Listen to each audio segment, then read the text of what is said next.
What happens when a billionaire storms into his private library and finds his maid teaching without permission, and that single lesson lights a fuse under an entire city? This is the story of Camden Rourke, a man who confuses control for care, Malia Wynne, a former math teacher erased by a rigged system, and Ethan, a quiet 7-year-old who blooms the moment someone shows him how numbers can sing. One slap in a gilded house becomes a catalyst. Whispered threats, country club politics, a viral reckoning, and, against every gatekeeper's warning, the blueprint for a school built on truth, dignity, and second chances. You'll see a father become an ally, a teacher become a movement, and a boy become brave enough to teach others. By the end, the question won't be, should she have taught? It'll be, why did anyone try to stop her? Before we jump in, make sure you subscribe and turn on notifications so you don't miss the full journey. Drop a comment with where you're watching from. I want to shout out a few cities in the next episode, and tell me what you think a school should protect first: test scores or student dignity. Ready? Let's begin. What in God's name is the maid doing teaching my son math? The doorway swallowed his voice and then threw it back, a thunderclap in the quiet. Camden Rourke filled the frame like a verdict in a tailored suit. 7-year-old Ethan flinched, the dry erase marker slashing a crooked line across his neat sequence. Malia Wynne, apron on, sleeves rolled, blinked once, twice before she answered. He asked about a pattern, she said, steady by force. I was showing him how to think it through. Camden's shoes tapped the parquet, sharp, judicial, final. The polished lenses of his glasses caught the pendant lights. He took in the board, tidy rows of numbers and tiny graphs, ideas far beyond second grade. His jaw set. You're a maid, he said, clipped. You're paid to keep this house, not to fill his head with nonsense. With one sweep he cleared the low table. Pencils, notebooks, a ceramic cup, water arced and shattered, glass ringing across the hardwood like tiny bells for bad news. Ethan jumped. Malia stepped back, hands open, one palm brushing a bead of water from her apron as if she could smooth the moment flat.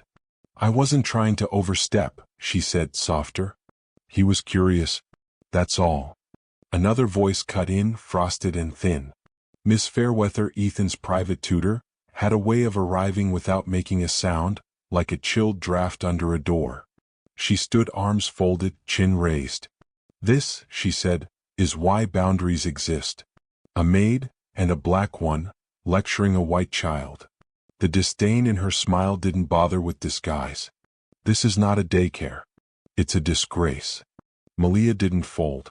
Her spine stayed tall, her eyes steady. He asked me what a sequence meant, she said. I showed him how to break it down. 2 quick steps. The crack of palm to cheek arrived before thought. Slap.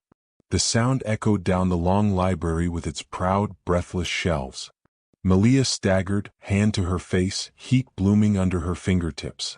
She didn't cry, she blinked back the sting and swallowed the silence. Ethan stared at her, horrified. Camden froze, a shadow of shock cutting through his anger. That's enough, he said, voice low, the room suddenly thin on oxygen. Miss Fairweather lowered her hand with dainty righteousness.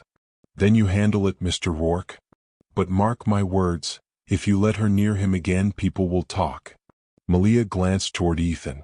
His eyes shone, chest fluttering with quick breaths. She makes math make sense, Dad, he murmured. Please don't be mad at her. She just helps me. Camden didn't soften. Go to your room, Ethan. Dad. Now. Sneakers fled down the corridor, little thunder disappearing. The quiet left behind was heavier than the furniture. I didn't mean harm, Malia said, voice the steady kind that has learned to survive tempers. I taught for years before this job. It's what I know. Camden blinked. You taught. At Grant Middle School, she said, eyes dropping as if the name had become a bruise. I loved it. Until, the memory rose uninvited. A bright boy named Darnell labeled disruptive, because he asked too many questions. A principal who hissed you people. A signature on a file, unprofessional conduct. Credentials gone, savings bled, spirit cracked. She pressed the past back down. He only wanted to understand, she said. That's all. Enough, Camden said, turning. From now on you stay in your lane. Leave the teaching to professionals. Yes, sir. She bent to gather the fallen notebooks, stacking them with care that felt like defiance. The echo of the slap still rang in her ear. She left the library with her head high. That night the mansion settled into its practiced hush. Outside, Harbor City's rain traced silver on the windows. In his study, Camden queued up the interior surveillance labeled Library, Afternoon. He told himself it was due diligence. He pressed play. There she was, Malia, apron dusted with flour from earlier, laughing when Ethan found the next number. See, she said, clapping softly. You already had it in you. It wasn't a lecture. It was a bridge. The boy's face, so often tucked away from the world, lit like a small lamp. Then the scene turned. There was his own voice like a blade, his hands sweeping the slap he hadn't stopped. He paused, the frame on Malia's cheek, pinked and silent. Shame pulled up a chair beside him. Morning light arrived clean and uninvited. At breakfast, Ethan hummed, an odd, bright thing, and tried to explain patterns while buttering toast. Miss Malia said math is like music, he said. Once you hear the beat, you can guess the next note. He asked if they could play chess later. His teacher had emailed last night, highest math score yet. When Malia brought pancakes, the mark on her cheek had faded to memory. Her eyes met Camden's for a heartbeat, then slid away. Breakfast is ready, sir? Words crowded his throat and refused to come out. After Ethan left for school, Camden stayed in his chair, coffee cooling. Wealth had taught him to deploy force and hire expertise, to confuse control with care. The only person who'd reached his son wasn't on payroll for that. Maybe, he thought, I was the one who needed the lesson. 2 rooms away, Malia rinsed a bowl under warm water, hands steady by practice. The slap's echo had turned into a low hum at the edges of her hearing. She dried the bowl and set it gently with its sisters, perfectly centered, as if order could keep chaos out. By mid-afternoon, Camden's apology still hadn't found a mouth. He called Miss Fairweather to his office. She arrived crisp, unbothered. About yesterday, he began. Unfortunate, she said. But necessary. She overstepped. You struck her, Camden said. Discipline was warranted. You hired me to impose structure. She undermined that. No, he said, surprised at his own clarity. What I saw was a professional educator in your position reacting violently to a child's positive learning moment, one you failed to create. He wasn't firing her. Not yet. But he drew a line. Keep your hands to yourself. Do not interfere with other staff unless directed. Understood. A small smile that didn't reach her eyes. Understood. That evening, Ethan burst into the kitchen with a flyer. I got invited to math club, Miss Malia. She dusted flour from her hands and knelt, looking at the world as if it were the boy's size. That's wonderful, she said. You're going to shine. From the hall, Camden watched, custodian of a house that had learned how to feel again. He opened his laptop later, typed Grant Middle School into a search bar, and found news scrubbed clean of malice. Veteran teacher dismissed after conflict. On a quiet forum, he found the unvarnished version. Malia Wynne was my son's best math teacher. She stood up for a kid with ADHD when nobody else would. Something in his chest, the thing that had calcified into a business plan and a calendar, cracked just enough to let air through. The next morning, he caught her in the corridor with a basket of folded towels. Ms. Wynne, he said, then softened. Malia. A word. They stepped into the sunroom. Light fell across the floor in long ribbons. I watched the footage, he said, and I looked into what happened at Grant. He inhaled. Apologies were not his native language.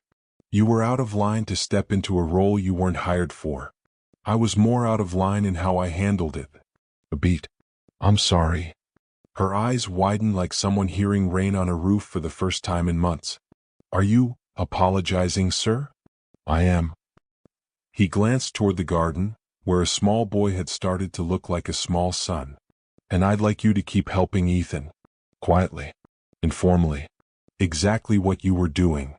She studied him, gauging whether the ground would hold. Then she nodded once. Yes, Mr. Rourke.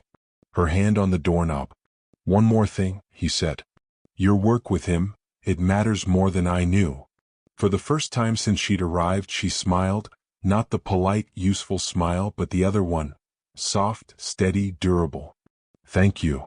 In the pantry later, she tucked a note into the back of her journal, the one filled with lesson sketches and children's scribbles Ethan had gifted her. "When people fear your light, it's because they've only known shadows," her grandmother once said. Malia wrote, "I won't dim." Outside Harbor City's rain stood down. A pale stripe of sun lifted itself over slate roofs. Inside the Rourke mansion, something shifted a fraction to the right, like a picture finally straight on a wall. By the time the house clocks chimed 9, the mansion had decided to be quiet again. Camden didn't. He cued the footage a second time, thumb hovering as if film could bruise. The library bloomed on the screen. Malia and Ethan, shoulder to shoulder at the whiteboard, turned numbers into constellations.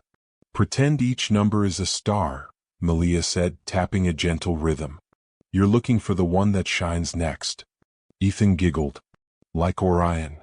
"Exactly. But with logic instead of light." Camden watched himself step in, a storm wrapped in a sports coat, and winced. He paused on Ethan's face, that collapse of brightness when the adult world rips the toy in half. He pressed play anyway, refusing himself the mercy of ignorance. Later, sleep wouldn't come. He wandered past the guest suite that had become Malia's, light under the door, a shadow moving, the hush of someone writing. Back in his study, he scrolled through Grant Middle's archived board minutes, a cemetery of euphemisms. He knew that language. He'd sharpened it at conferences and wielded it at acquisitions. Words that were meant to cut without leaving blood. The next morning, he found himself at the kitchen island without remembering the walk there. Ethan was already mid-story, humming through a mouthful of banana. "Miss Malia says math is like music and like nature," he said. "Patterns even in rocks." He lifted the toast sheet puzzled into strawberry jelly triangles. "Like this, see the shift?" Camden smiled despite himself. "I see it." "And chess later?" Ethan asked, casual but charged, like hope kept quiet. "Chess later," Camden said. Malia floated in with pancakes that smelled like sundaes. The faint mark on her cheek had gone a soft brown like the edge of a healed bruise. Their eyes met, words didn't. He imagined the sentence he owed her, "No one should have touched you," but found that saying it would require admitting everything he'd built a life to avoid. After school, Miss Fairweather approached him at the foot of the stairs. "There's chatter," she said, voice low. "At West Haven Academy. People are asking questions." "About?" "About your leniency with staff." The last word was a pin dropped in crystal. "The only thing they need to know," Camden said, "is that my son is learning." She tilted her head. "They'll call it unorthodox. Improper." "Because she's black or because she's a maid?" he asked. Her smile thinned the way ice does right before it breaks. "I'll keep to my lane," she said, turning away. "I suggest she does the same." Malia did keep to lanes. She had learned survival that way, a seam straight, a plate aligned, a room breathed into quiet. But Ethan sought her out. He brought riddles to the kitchen island where she chopped herbs. He tested metaphors while she folded linen. She never initiated, she never turned him away. There are children you meet and then there are children you meet again, as if you'd been assigned to each other before either of you arrived. By midweek the house learned how to be warmer. Maria, the housekeeper, left sliced apples by Ethan's worksheet with a conspirator's wink. Ethan drew a stick figure comic, Miss Malia, his math hero, and slid it shyly under her door. Malia pressed the drawing into her journal like a leaf. But the city heard things the city always hears. Camden's phone rang while he was on the rowing machine, breath measured by habit. Stuart Ellis, a foundation board member and country club veteran, didn't waste small talk. "Brace yourself," Stuart said. "Parents at West Haven are whispering your son's being tutored by a housemaid. A former teacher. A black woman." "So?" Camden said, wiping sweat. "You know how this town works, Cam. Old money, older ideas. They don't like help cross lines." "She's helping him," Camden said. "His scores are up. His face, if you'd seen his face." You don't need to make it political, Stewart snapped. Just discreet. Camden hung up without promising anything he wouldn't keep. That afternoon, Malia found Miss Fairweather sitting in the library's corner, wingback like a carved saint, hands folded on a textbook, eyes sharp. You've made quite the impression, the tutor said. A maid teaching a boy she cleans for. It's a scandal waiting. Malia dusted the books whose spines had forgotten fingers. I'm not here for scandal, she said. I'm here for a child. You'll never belong here, Fairweather murmured. I don't need to, Malia said. I just need to help him. That night, she opened her journal to a fresh page and wrote in the slant that had once covered homework boards. They fear what they can't control. But I wasn't born for leashes. By morning, Camden had upgraded the cameras and changed the locks. He told himself it was prudence. He didn't tell himself he wanted to be the kind of man who could be trusted with a person like Malia in his house. A package arrived with no return address. A small silver pendant shaped like an infinity loop, keep teaching engraved so tiny you had to squint. No card. She knew where it came from. She fastened it alone and felt the weight as a promise rather than a debt. When Camden caught her by the kitchen window, his voice was almost gentle. I want to ask you something, he said. I'm expanding a scholarship at the Rourke Foundation. For educators who were pushed out. Would you help guide it? She stared as if the sentence were a trick. Me? You know how to find the ones who still burn, he said. Her hand touched the pendant. If I say yes, I become a target, she said simply. More than I already am. He nodded. Then I'll stand beside you. It isn't only about standing beside me, she said. It's about what you'll lose. He looked past her to the garden where Ethan's stone math constellation still lay in careful rings. Let me lose it, he said. I've gained something better. Late that night, while the house dreamt of schedules and laundry lists, an envelope slid under Malia's door, 6 printed words in the impatient hand of a threat. Know your place before we remind you. Her hands trembled, not with fear, with fury's old cousin. She photographed the note and tucked it into the journal. Document everything had become a habit when truth had once needed witnesses. In his study, Camden stared too long at a grainy still, Malia entering West Haven to talk with Ethan's teacher.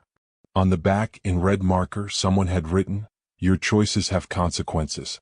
So does hers. He placed the photo on his desk with care, the way you set down something that can't be defused, and called his lawyer and a private investigator. This is stalking, counsel said. If we tie it to anyone we act. Let it come, Camden said, voice like a door quietly locked. I'm done hiding decency to protect the powerful. In the pantry, Malia exhaled against the cool of the metal shelf. When he asked her if she wanted to leave, an apartment off-site, guarded, she shook her head. If I leave they win, she said. And Ethan loses. You shouldn't have to make that trade. It's not about what I should have to do, she said. It's about what I choose. He saw it then, the difference between permission and purpose. Then we fight, he said. Together. She had never had anyone say that and mean it. 2 days later, a small education blog published a glowing anonymous profile of a former teacher quietly changing one child's life. No names. No addresses. Within hours, it leapt platforms, altered hashtags, and came home carrying a crown it hadn't asked for. #teach without permission. Malia read the story by the sink light, dish towel still in hand. I didn't want attention, she whispered. You didn't seek it, Camden said. You earned it. By dusk, strangers were writing to a woman who had washed floors for years. Teachers, parents, kids who had become adults, all saying, I remember you. She saved me. The hate came too, but it didn't own the room this time. The room belonged to light. And in Harbor City, whose harbor had seen other storms come and go, a house that had once been a museum learned how to be a home. Untidy, noisy, real.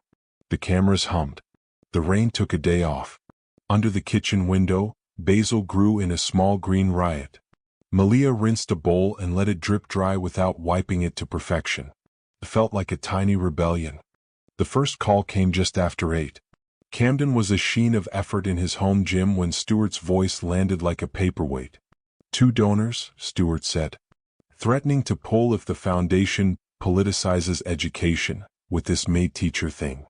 Let them walk, Camden said. This isn't like dumping a supplier, Cam. This is brunch tables and board seats. Society. I built my fortune without society, Camden said, breath even. I can survive without its approval. He ended the call and walked to the window. Below, in the drive, Malia was fastening Ethan's backpack, fingers quick and gentle, center of gravity set like someone who doesn't let the wind push. Ethan said something that made her laugh, the kind of small pearl a day hides in its pocket for luck. By noon, Miss Fairweather was in the study, stiff as furniture. I assume you're aware, she said, that the maid continues to overstep. She's assisting my son in a way that helps him thrive, Camden said. That's not overstepping. It's unorthodox.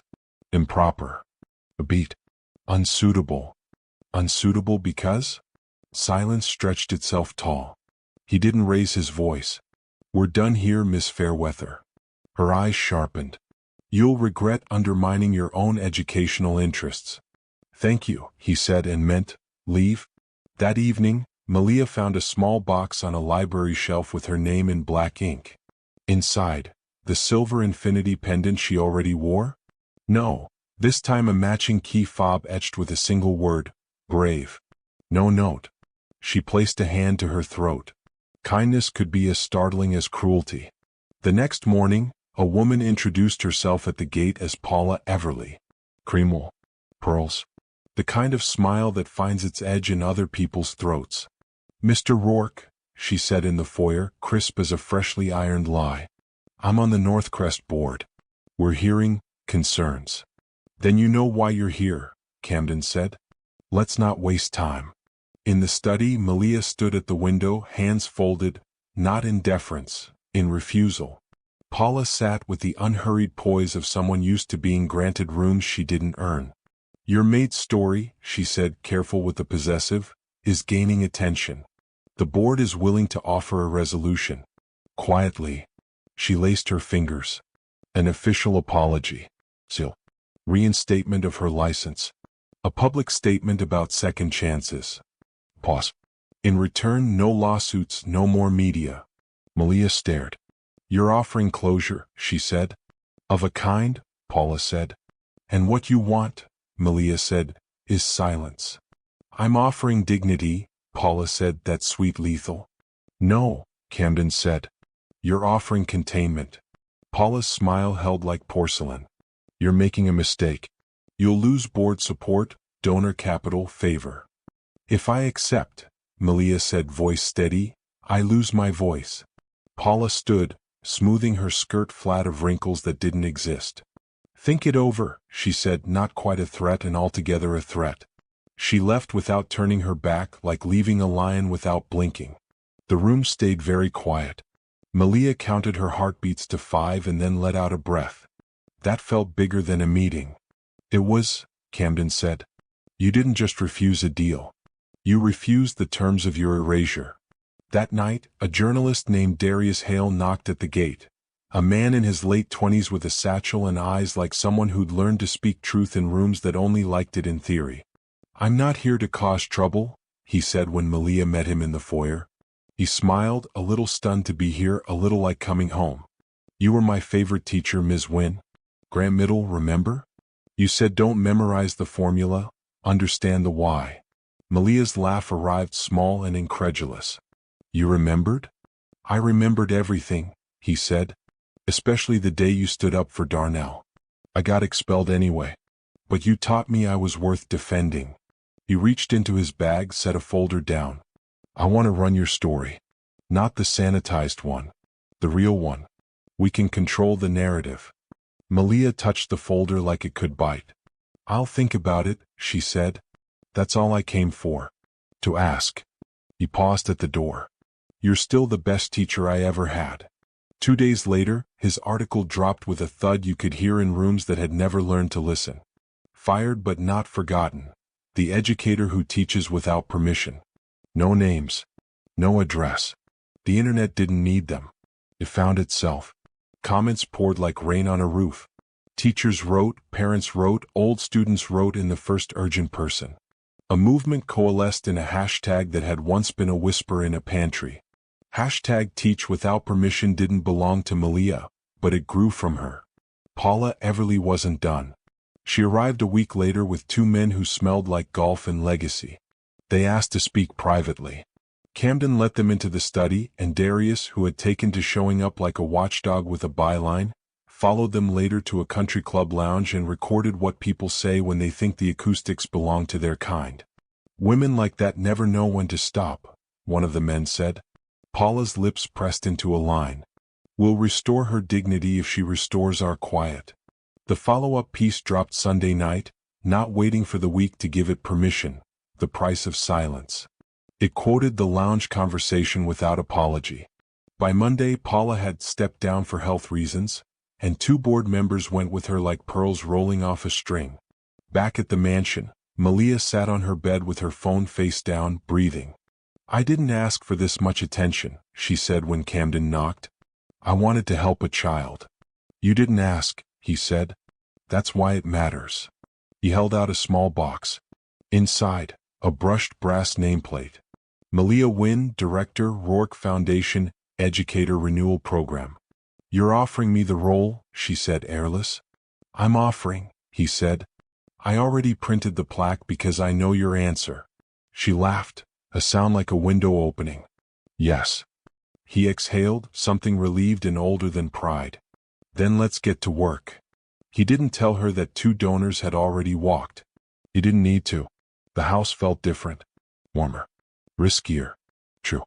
In the quiet before sleep, Malia stood by her window and watched Harbor City breathe. Headlights stitched the streets into a quilt. Somewhere a train announced itself like a memory that refuses amnesia. She pressed her palm to the glass as if the future had a pulse under it. In the room down the hall, Ethan slept with a notebook open on his chest. On the front he'd scrawled, in marker that bled a little at the edges, Miss Malia makes me believe. And in the morning, there would be pancakes and pattern games and a man who had once mistaken power for love learning to stand in the right storm. The city woke to an unfamiliar tone. Admiration not for a gala, not for a merger, but for a story whispered into courage. The anonymous profile of a former teacher, now a maid, had been a match in dry grass. By mid-morning, hashtag Teach Without Permission braided itself through education feeds and neighborhood group chats alike, threaded with testimonies. She saw me. He didn't expel me. I learned because I wasn't afraid.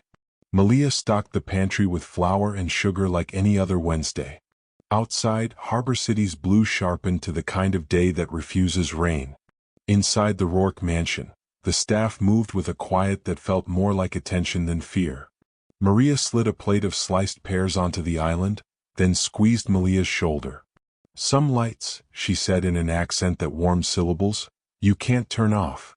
Malia smiled, but the smile was held together with pins. The pendant at her throat, the infinity loop, rested cool on skin still remembering a slap. She'd kept Darius's folder closed, as if opening it would agree to a life she hadn't decided to live again. That afternoon, Ethan padded into the kitchen with a notebook and a grin he tried not to make too big. Miss Malia, listen. He read a paragraph he'd written for class. Math is like a song I couldn't hear before. Was always there. I just needed someone to turn up the volume. He looked up, expectant and shy.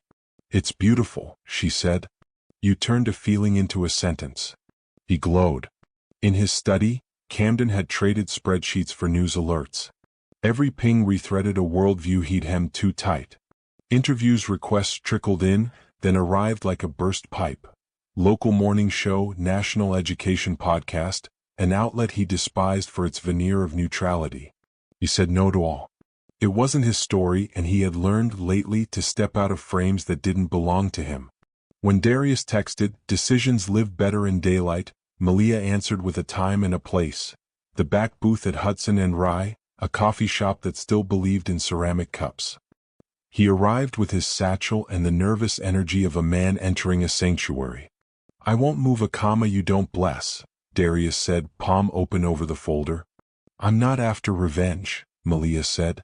If this turns into a cudgel instead of a key, I walk. Keys then, Darius said. A whole ring. They read. They cut the purple. They kept the true. When he lifted his head, there were two kinds of wet in his eyes, anger and gratitude. They wrote you out, he said. And you stayed legible anyway. She chuckled, small and genuine. Had to. Some kids only learn if you're still there. That night Camden found her in the library, not dusting but seated, jotting a list in her neat board script. Who else knows the how, not just the what? He hovered, the way men do when they are learning to enter a room slowly. I wanted to say, he began then stopped. He was a man who had always been paid in deference. Language felt different when it wasn't a transaction. When you speak, I'll listen, he said instead. She nodded once as if that were a contract signed. The piece published at 7 a.m. A photograph, Malia from behind, apron strings tied in a neat bow, Ethan's hand visible at the edge of the frame, reaching. The headline didn't shout, it told, the quiet teacher who wouldn't disappear. It named systems without naming addresses. It traced a line from Grant Middle to a library with a whiteboard to a boy awakening into numbers like a language he'd always known but never had a word for. By lunch, inboxes became avalanches. Malia set her phone face down on the counter and kept cooking. Phones are loud, onions at least require attention. Paula Everly texted Camden a line that sounded like diplomacy and felt like control. Let's avoid escalation. We can make this clean. He did not reply. He was discovering the muscle that lets a man absorb displeasure without needing to convert it into obedience. While the house balanced on a new axis, Northcrest's board group chat popped like hot oil. The tone moved from smug to nervous in 9 messages. One parent posted the hashtag, then added, "This could be good for the district." Another answered with a string of pearls as emoji and the word decorum. In rooms where decorum was code for domination, people began to speak like air had been let in. At school pickup, a mother with a tight smile and the biceps of a Pilates devotee approached Malia with a practiced tilt of head. I do hope this narrative doesn't distract from Ethan's needs, she said. Malia rested her hand on the boy's shoulder. His needs, she said calmly, are being met. That's the narrative. The woman flushed and stepped back, the choreography of the lightly chastened. That evening, Camden called a small meeting at the Rourke Foundation. The conference room's glass walls were a mirror he'd not liked until now. Stewart stood by the window, jaw clenched like he was chewing a debt. 2 program officers shuffled notes. Malia took a seat not at the table's head, not at its foot, but its middle. I want a fund, Camden said, for educators wrongfully dismissed, tuition to recertify, bridge stipends, legal triage, mental health support. Stewart exhaled like a father hearing a son choose the wrong college. You'll set the foundation on fire, he said. Then we build with brick, Malia said. Stop pretending grants alone are water. Stewart looked at her as if he'd been introduced to gravity. Title it what you want, Camden said, but it's happening. Names matter, Malia said half to herself. She looked at the blank whiteboard. Wrote, Educator Renewal Program. Then beneath it, smaller, Win Rourke, and crossed out the hyphen. Order can wait, she said. Work first. Later, in the quiet of her room, Malia opened the journal she'd had for years, the one that recorded lesson plans and cruelty and the price of groceries during lean months. She added one line in the same careful hand she used for blackboard fractions. The story is public. The work stays private until it's ready. Outside, Harbor City threw orange onto its brick, and the harbor held the last light like a promise. Inside, on the kitchen island, Ethan had left a note under a banana. Chess? Malia smiled and wrote back, always. The spark had become a small fire in the right place. And in rooms where smoke had been used as a tool, some people began to cough themselves awake. The knock at the door was not a request, it was a performance. Paula Everly had learned to use thresholds as stages. She stepped into the Rourke foyer with a handbag that had cost as much as a semester's tuition and a smile lacquered enough to be wiped clean. Mr. Rourke, she said, thank you for seeing me on short notice. I didn't, Camden said. You saw yourself in. Paula's gaze flicked to Malia in the hall, then back to Camden. We're all adults, she said, Let's be practical. She moved toward the study without waiting. Inside she sat without being asked, the old choreography, and folded her hands. The Northcrest District recognizes the emotion around this, she began. We'd like to offer Ms. Wynne an official apology, reinstatement of her license, and a statement affirming the importance of second chances.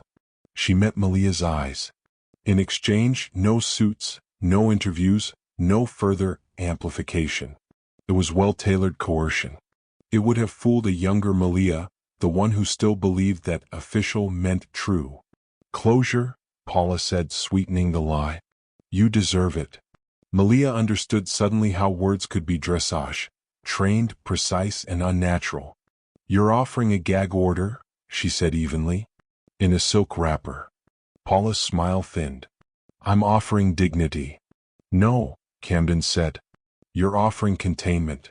Mr. Rourke, Paula said, tone darkening, you'll lose donors, board seats, friends. I'll keep my son, Camden said. And my face in the mirror. Malia stood. I won't be bought into quiet, she said. I won't be loaned my license back in exchange for other people's comfort. Paula rose with her. Then prepare for a storm, she said smoothly. Malia's mouth twitched the way a person smiles when lightning reminds them it's not the sky that's in charge. I've been weather, she said softly. I'm not afraid of storms. When the door clicked behind Paula, the house exhaled. Moments later, Darius texted Camden a location and a single word, bingo. He'd followed Paula to the club whose membership list read like a tax bracket. The recording was clean. Voices silky with contempt. Women like that never know when to stop. Laughter poured like a drink you don't need. The exposé hit at 9:12 p.m. on a Sunday, because truth is busy on weekdays and cowardice likes to hide in calendars. The price of silence trended before midnight. By morning, Northcrest issued a statement full of regret and devoid of accountability. By noon, Paula resigned for health reasons, and 2 trustees tumbled after her. Ethan didn't understand resignations, but he understood faces. Did they say sorry to you? He asked, the way children ask in fairy tales. Not the kind that counts, Malia said. But they moved their feet. Sometimes that's the only apology you'll get from certain doors. That afternoon, Miss Fairweather sent an email with the subject professional boundaries. She wrote that she would be limiting her hours and pursuing opportunities aligned with her training. Camden replied with 2 sentences, thank you for your service. We'll take it from here. That evening, Camden arrived in the kitchen with a small box. He set it on the table without speechifying. Malia lifted the lid and found a brass plaque that felt heavier than its size. Malia Wynne, Director, Educator Renewal Program, Rourke Foundation. She traced the letters. He had chosen the order of names already, the one she'd crossed out. He put hers first. It's yours, he said. It's ours, she corrected. But I'll run it. He smiled. That's what I meant. Then the calls came that would turn story into structure. A retired judge who'd spent a career reading between lines. A civil rights attorney with a voice like gravel and a calendar like a battlefield. A principal from a reservation school who had been so quiet online you would have missed her if you didn't know how to listen. Malia did. The foundation conference room became less of a room and more of a nerve center. Flip charts lined the glass. Red yarn might as well have connected points on maps. Deontay, young and brilliant, joined as social impact coordinator, building a pipeline of volunteers before anyone could invent bureaucracy to slow him down. Renee, the contractor, dropped off sandwiches and signed on to consult for a future no one had named yet. Proactive branch, Darius said, ticking boxes. Legal advocacy, rapid response press, microgrants, therapy sessions for teachers who had to swallow entire years alone. Add a parent coalition, Malia said. And students? Give them scripts to use when things go wrong.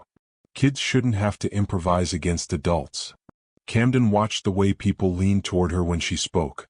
Power could be earned without being hoarded. The more light they let in, the more shadows skittered. An unmarked envelope held a grainy photo of Malia entering West Haven. Red ink on the back. Your choices have consequences. Camden's legal team traced the postage to a private box registered to a Whitlock Consulting. The name hit Malia like a soft concussion. Fairweather's real name, Joanna Whitlock, had been hidden under a varnish. "Do you want to press charges?" Camden asked. "Not yet," Malia said. "Let her recede. Let her feel the quiet she tried to force on me. But the world doesn't always wait for grace." The Northcrest Board circulated a draft policy that would allow suspension of any teacher accused of inappropriate curriculum without investigation. Malia read it twice. "A gag order with paperwork," she said. "They won't stop with me." "They won't," Camden said. "So we won't either." It was time to move the fight from rooms with carpets to rooms with microphones. Malia sent one text to Darius: "Town Hall. Not for speeches. For listening." He booked the Ellison Community Center gym and told the custodian to bring extra chairs. She told her team to set up a table for childcare and a sign that said "We believe you" in big letters painted by Ethan and 3 kids from down the block. People arrived carrying kids and grievances and a politeness in their mouths that they put down at the door. Malia opened not with a story but with an invitation. "I'm not here to be heard," she said, standing where the free throw line meets the arc. "I'm here to hear. We'll collect your names if you want, we'll protect them if we must." A white mother approached the mic first. "My son's history teacher got reprimanded for teaching the civil rights movement too emotionally," she said, voice shaking with the shame she was finally using. A Latino student told a roomful of adults that a substitute had called him illegal during roll call. A black teacher spoke with the tired fire people carry when they've been correct for too long. "They tell us to raise leaders and punish us when we lead by example." Malia nodded, wrote, and did not perform empathy. She practiced it. Behind her, Deontay sorted names into triage piles with a system they'd invented that afternoon. Darius recorded only with permission, like a person. When the gym emptied, Ethan, who had sat with the toddlers making paper crowns, ran to her with a sign he'd drawn. "You are a good teacher. They were bad students." She laughed through the salt welling at the corners of her sight. "We'll keep that," she said. Back home, she put the sign in her journal on a page she titled, "Instructions for the Storm." The chapter wasn't over. But the price of silence had gone up, paid in full by those who tried to collect it. If story is a spark, strategy is scaffolding. The Monday after the town hall, the Rourke Foundation suite transformed. The reception desk became a welcome station for teachers arriving with manila envelopes and faces that were both relieved and ashamed to need help. The conference room hosted a triage grid taped to the wall. Coffee went on a drip. Camden hired security, not for show but for courtesy, protection you didn't have to notice. "Rules," Malia told the intake volunteers. "We believe first. We check hard. We don't let any single story swallow us whole." Deontay built a live sheet that mapped cases across Northcrest and beyond. Red pins multiplied. Malia zoomed out on the screen and saw a bed of embers stretching interstate. At 11 o'clock, Judge Elaine Harper arrived. Retired, still formidable, wearing sensible shoes that had walked through worse halls. "I've read what you've built," she said after the greetings were done. "You're not asking for reinstatement alone, you're building guardrails. Guardrails that keep kids from going over cliffs, not just careers," Malia said. Harper nodded. "I'll help pro bono. But I want you ready for a long road. The law moves slower than outrage." "Outrage burns out," Malia said. "We're planting." That afternoon, an email forwarded by an ally arrived like an electric bill you knew would be high. Northcrest draft policy, suspend first, investigate later, was set for emergency vote in 6 days. The language was so careful you could cut yourself. It had been workshopped by people who hire adjectives to launder intent. "We go public," Camden said. "Not just public," Darius said, reading the PDF like a person counts a pulse. "We go preemptive." They outlined the plan on the whiteboard while the harbor turned late-day gold. Op-eds in 2 papers that still liked facts. A TV hit for someone who didn't blink at bad faith questions, a thread of teacher testimonies timed to flood the local board's social accounts, and, most important, a student's first town hall where kids would speak before parents. If adults wouldn't protect teachers for teachers, Perhaps they would for their children. Add superintendents who want to do right, Malia said. They exist. We give them cover. Name it, Deontay said. Northcrest Transparency Act. He grinned as if naming something could summon it. Sometimes it does.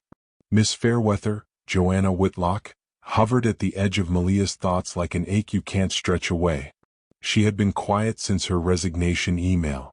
Quiet is not the same as gone. Malia expected a return, a flare, a leak. Instead, a letter arrived, a confession wrapped like an apology. Malia, I saw myself in that video and didn't recognize the person who lifted her hand. I have resigned. I'm going back to school to learn not to teach for a while. Diversity, bias, the ways I was taught to be blind. I will not ask for forgiveness. I will do labor. If after that there is a way to be useful to the children this machine discards, I will show up when asked. If not, I'll stay out of the way. Joanna. Malia read it twice and felt something crack and not break. She placed the letter in her journal behind Ethan's sign. Evolution demanded witness too. 3 nights later, in the gym at Ellison, the students' first town hall began. The rules were simple. Kids spoke first, adults listened. A girl with a bright scarf said her teacher had stopped calling on her after a parent complained she was too passionate. A shy boy with a stutter read a poem that took 3 minutes and 30 years of permission. A teenager with purple hair explained restorative circles like a liturgy. We sit. We speak. Nobody is the villain in the circle. Malia stood to the side, her hand around a pen that wrote only when needed. Behind her, cameras blinked red. She had decided to let them in, on conditions she set. Darius waved from the back, eyes wet again. Camden watched from the wing and realized that leadership could look like making space and keeping it safe. The next morning, the op-eds landed like bread where there had been none. If we can afford stadiums, we can afford shields for truth, by Malia, and Suspicion is Not Policy, co-authored by Judge Harper. A national show requested Malia. She said yes this time, and spoke plainly enough that the host didn't try cleverness twice. The Northcrest emergency meeting drew a crowd too large for decorum. Parents who had never attended a board session now knew what move to table meant. Malia sat in the second row, not at the podium. She'd chosen her spots carefully, beside a mother whose son had been suspended for wearing his hair in a way a teacher disliked, and a father who had scraped night shifts together to buy his child a clarinet. When public comment opened, people didn't shout. They told. Malia didn't speak until the end, when the board had begun to shift in its chairs. I'm not asking you to like me, she said. I'm asking you to put walls around harm and doors around classrooms. Investigate before you punish. Publish your data. Protect the people who tell the truth about the cracks before the children fall through them. The motion didn't pass that night. It didn't die either. It was sent to committee, where good work can disappear. This time it didn't. Darius Live tweeted every procedural yawn until the public knew precisely when to wake up. Deontay clipped every relevant line into shareable pieces. Harper drafted language for a counter policy. By Friday, a congresswoman's office called. A hearing was being convened on educational oversight and retaliation. Would Ms. Wynne testify? Yes, Malia said. But I'm not going as a victim. We wouldn't dream of it, the aide said. Malia smiled. People like that often dream exactly that. She would make sure they woke properly. That night, the harbor breathed fog into the neighborhood. In the kitchen, Ethan built a solar system out of fruit. This grape is Jupiter, he said. That's not to scale, Camden said. Ethan rolled his eyes. Dad, it's a metaphor. Malia laughed, the sound more a home than any chandelier. Strategy was scaffolding. Story stayed the spark. And somewhere between scaffolding and spark, a school began to take shape in the mind's eye. A building with windows too big to be cheap, and rooms named for feelings you were allowed to have. Marble holds echoes longer than air. The corridors of the Capitol carried footsteps like arguments. Malia stood with her folder, her pendant, her stance squared the way a teacher stands when a classroom needs their spine. Camden hovered at the doorway like a promise he didn't need to announce. He had learned that accompaniment is not ownership. A staffer with anxious hair approached. Ms. Wynne, we're about to begin. You'll have 5 minutes for your statement. I'll need less, Malia said. Truth is brief. Inside, lawmakers arranged their faces. Cameras blinked their red pupils.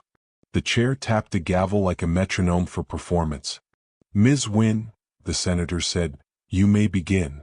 Malia did not read, not at first. She looked at each person the way she looked at a child who might tell a lie, with permission to tell the truth. My name is Malia Wynne, she said. I am an educator. For nearly a decade I was not allowed to be one. I was fired not for incompetence, not for harm, but for teaching a curriculum that made certain parents uncomfortable. I was told my presence raised the temperature of the room. That wasn't because of what I said. It was because of who was saying it. A murmur quickly silenced. 4 years I scrubbed floors and folded laundry while children were deprived of teachers like me. Not because we lacked skill, but because a system punishes the people who point to the crack in the dam. She lifted the folder labeled The Forgotten Files. These are 10 educators' stories. There are more. You haven't heard them because the system doesn't publish what it erases. A congresswoman leaned forward, a pen poised theatrically. Ms. Wynne, what are you asking this committee to do? 3 things, Malia said. Protect whistleblowers in education with teeth, not slogans. Require transparent reporting of teacher discipline by race, gender, and allegation type. And establish a National Educators Defense Fund, legal, mental health, and recertification grants, funded not by kind words but by money. A senator with a glacier's haircut cleared his throat. Some would argue your case is an exception.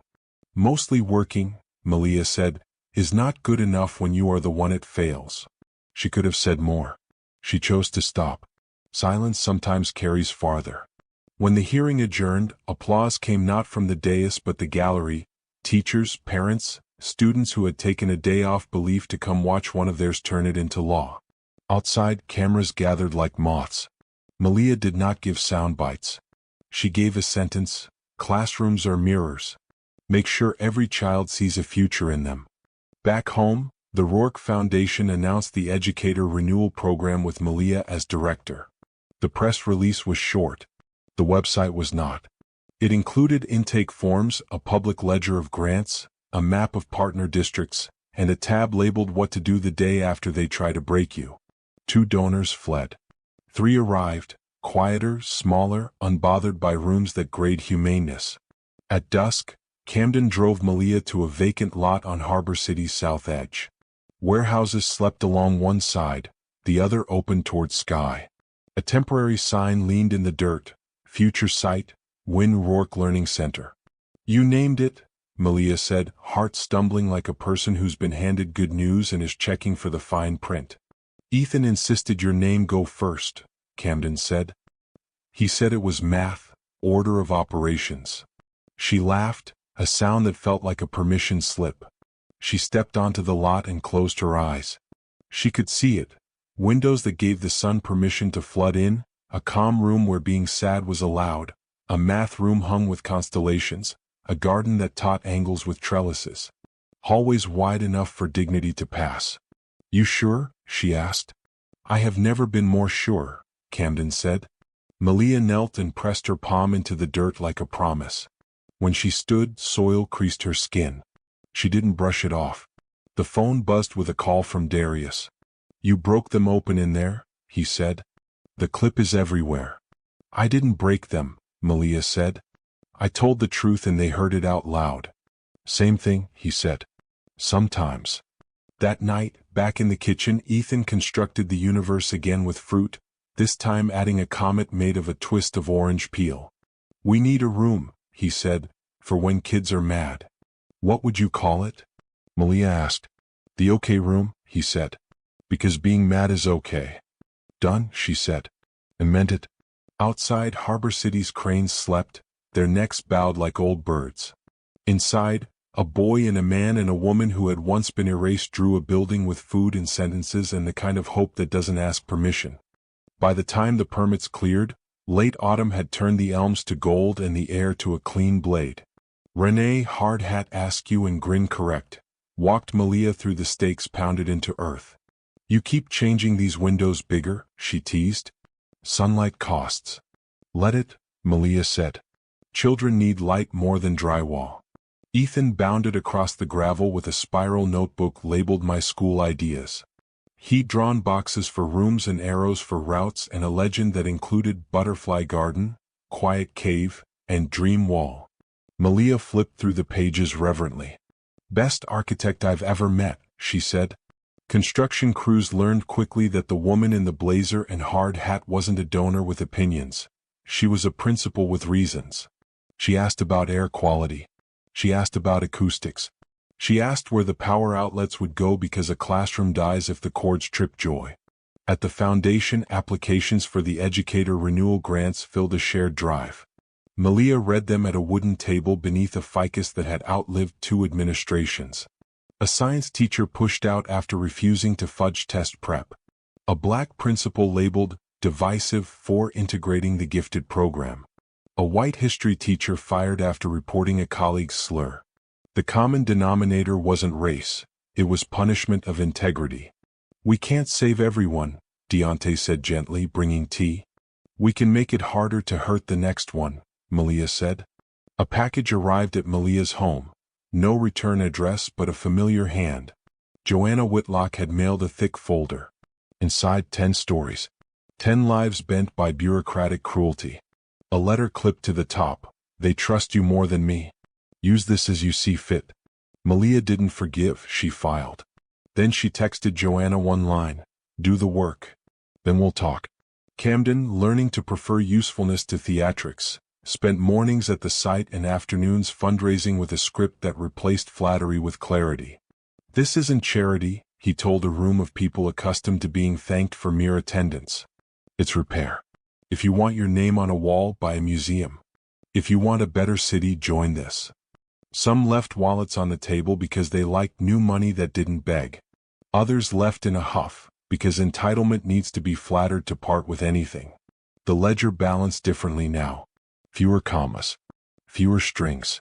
Malia walked the neighborhood around the lot, introducing herself to barbers, bodega owners, a tattoo artist who offered sliding scale for teachers, and a grandmother who ran a chess club from her stoop.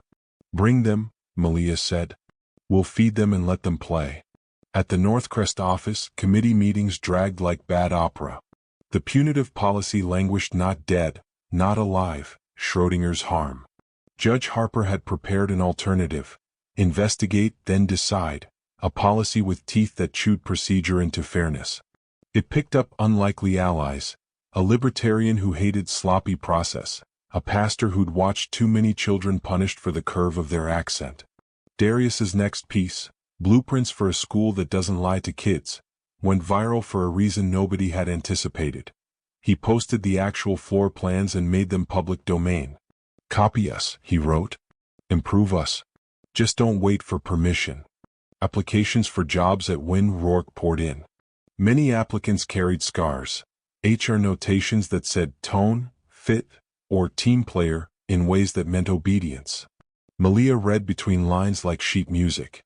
She called references teachers had listed, even if they feared retaliation, then called references they hadn't, students who had grown into people who could now report back. One afternoon, Camden drove her to a small brick building on a block that smelled of frying onion and hope. Inside, a space with scuffed floors and a forgiving ceiling waited. Temporary home for the program, he said. The school will take time. This work can't. She walked the rooms, 4 of them, sympathetic, and placed sticky notes where tables would live and where a couch would invite crying. We need a room where adults can be small for a moment, she said. Okay, room for grown-ups, he said. She nodded. Exactly. That evening, as Harbor City slid into early dark, Malia sat on her stoop with a cup of tea and her journal. She wrote headers. Hiring, parents, community board, food. Under food she wrote, hungry brains don't learn. Feed before you test. She closed the book and looked up. Across the street, 2 teenagers practiced dance moves in a window like a flicker book. In an upstairs apartment, a trumpet made a mistake and then a correction. The world learning itself. When she looked back down, her phone buzzed. A message from an education think tank inviting her to advise on equity standards, paid. She read it twice and let herself feel the tremble of being seen in the right rooms for the right reasons. She said yes with conditions. Public drafts, teacher sign-off, nothing hidden behind paywalls. The blueprint had moved from paper to ground. The foundation, both kinds, held. And the people who had been told they were too much, too loud, too dangerous found themselves invited into the build with coffee, chairs, and a stack of pens. Winter arrived with the kind of cold that clarifies air. At the sight, steel climbed like sentences determined to reach their period. Inside the temporary program office, heaters ticked and case files multiplied. Malia discovered that righteous work requires bureaucracy. She refused to let bureaucracy become the point. 3 buckets, she told her team at Monday's stand-up. Restore, defend, prevent. Grant money and mentors to restore careers. Legal and press shields to defend people under fire. Policy to prevent recurrence. They cheered, then went back to work.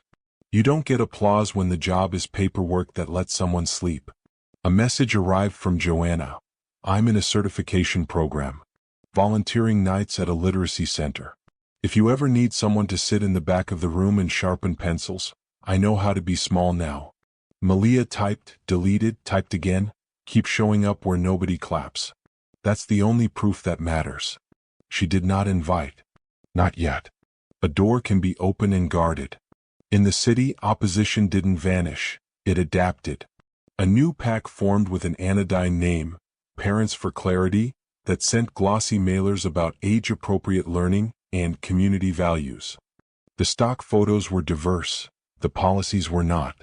Darius wrote a primer on how to read a pack mailer. If they say clarity, check what they're trying to blur. The guide spread faster than the mailers.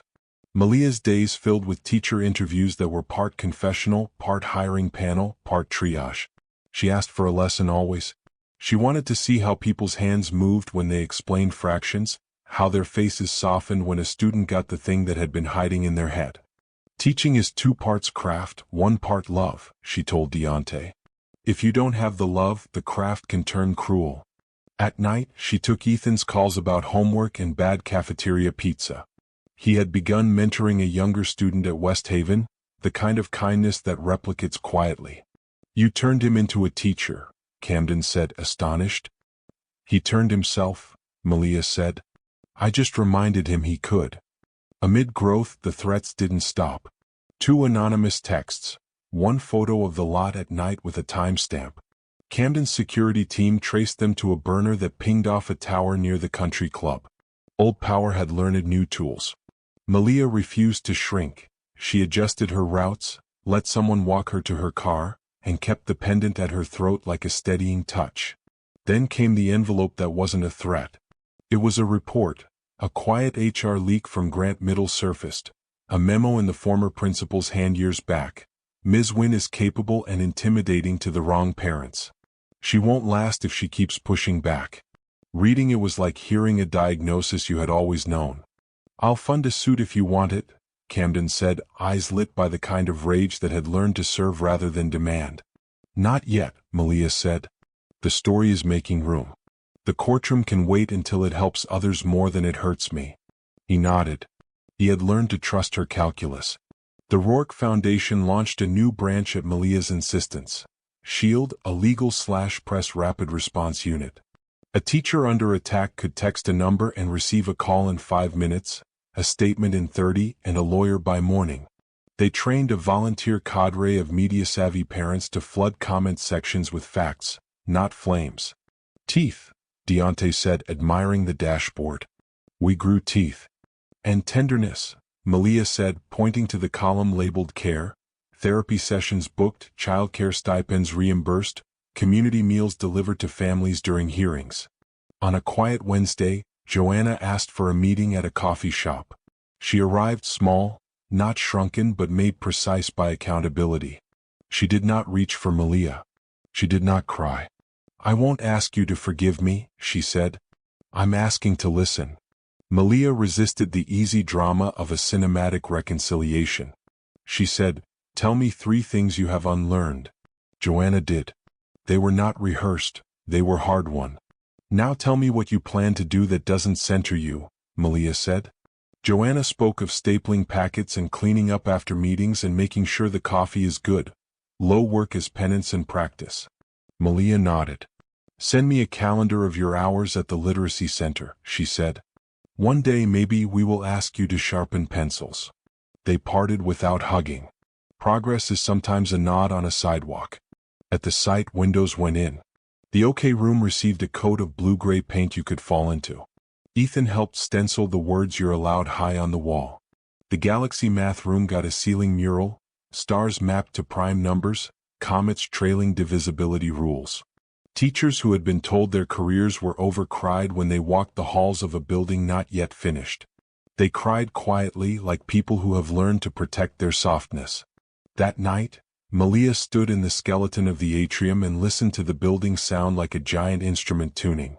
Camden approached with 2 paper cups of chamomile. You built this, he said. We built this, she answered. He smiled. I'm learning to hear the we in what I say. Good, she said. It's a better key.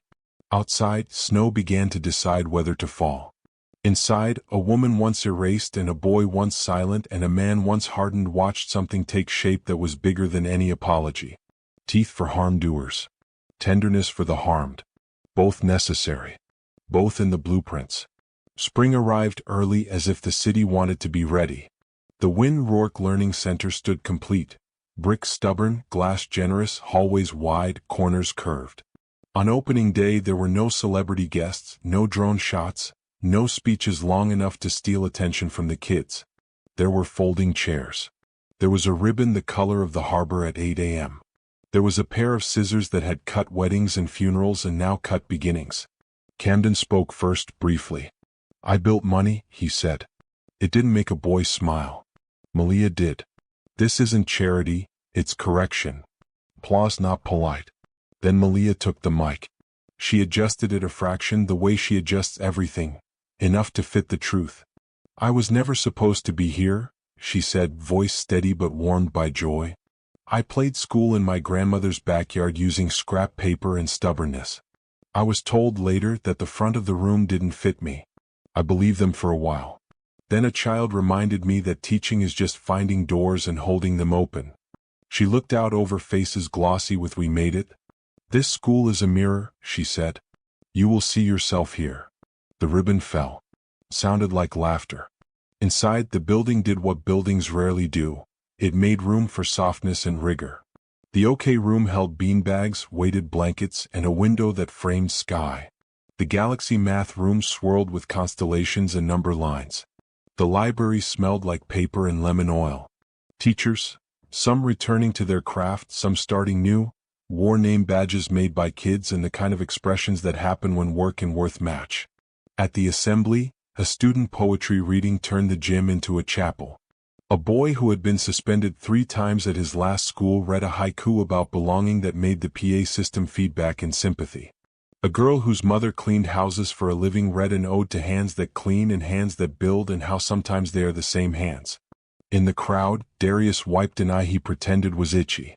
Judge Harper clapped like she'd sentenced Joy to a long term.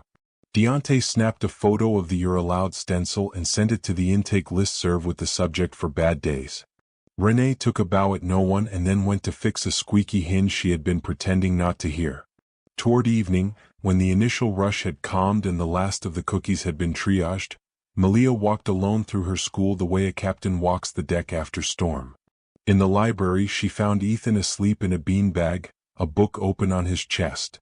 She touched the page and whispered, "Time to go home." He stirred and smiled, not opening his eyes. "We are home." She swallowed around a swell in her chest.